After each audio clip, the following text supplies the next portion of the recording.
আজ সকালে প্রথমেই বরের সঙ্গে বসে চিড়ে ভাজা আর গরম গরম চা খেয়ে নিলাম। সকালের এই ছোট্ট সময়টা আমাদের দুজনের খুবই প্রিয়। গল্প করতে করতে কখন যে চা শেষ করে নিলাম বুঝতেই পারলাম না। এমন সুন্দর একটা সকাল পেলে মনটা সারাদিনে ভালো থাকে। সো হ্যালো এভরিওয়ান, তোমরা সবাই কেমন আছো? আশা করছি সবাই খুব ভালো আছো। জলপাইগুড়ি জেলার থেকে আমি রিদিকা। চা খাওয়া শেষ করে বর দোকানে চলে গেল আর আমি চলে এলাম রান্নাঘরে। আজ দুপুরের জন্য ছোট মাছ আর আলু দিয়ে চচ্চড়ি বানিয়ে নিলাম। এটা কিন্তু কষানো রান্না নয়, সব মশলা মাছ আর আলু একসঙ্গে সুন্দর করে মাখাচাকা করে বসিয়ে নিলাম। এইভাবে রান্না করলে স্বাদটা আলাদা হয়। সঙ্গে একটা ডালও করে নিলাম। দেখতে দেখতে রান্না পুরো কমপ্লিট হয়ে গেল। তারপর বরের জন্য দুপুরের খাবার সুন্দর করে বেড়ে নিলাম। সব কিছু গুছিয়ে টিফিন ডিব্বায় ভরে ব্যাগের মধ্যে দিয়ে নিলাম। বর এসে খাবারটা নিয়ে চলে গেল দোকানে। সময় মতো খাবারটা দিতে পারলে আমারও খুব ভালো লাগে। এবার শুরু করলাম ঘর পরিষ্কারের কাজ। সকালে শুধু রান্নাবান্না করেছি, তাই ঘর পরিষ্কার করা হয়নি।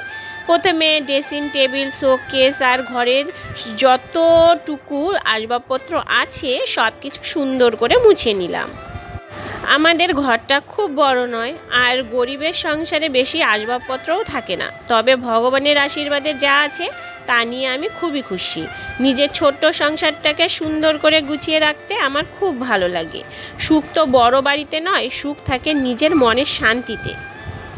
সব কিছু মুছে নেওয়ার পর পুরো ঘরটাই ঝাড়ু দিয়ে নিলাম। তারপর মেঝেটাও সুন্দর করে মুছে নিলাম। ঘর পরিষ্কার হয়ে গেলে পুরো বাড়িটাই যেন নতুন নতুন লাগে। রোজ দিনে এভাবেই আমার দিন কাটে। সংসারে ছোট ছোট অনেক কাজ থাকে, কিন্তু নিজের হাতে সব কিছু সুন্দর করে গুছিয়ে করতে আমার একদমই কষ্ট হয় না, বরং এই কাজগুলোর মধ্যেই আমি আনন্দ খুঁজে পাই।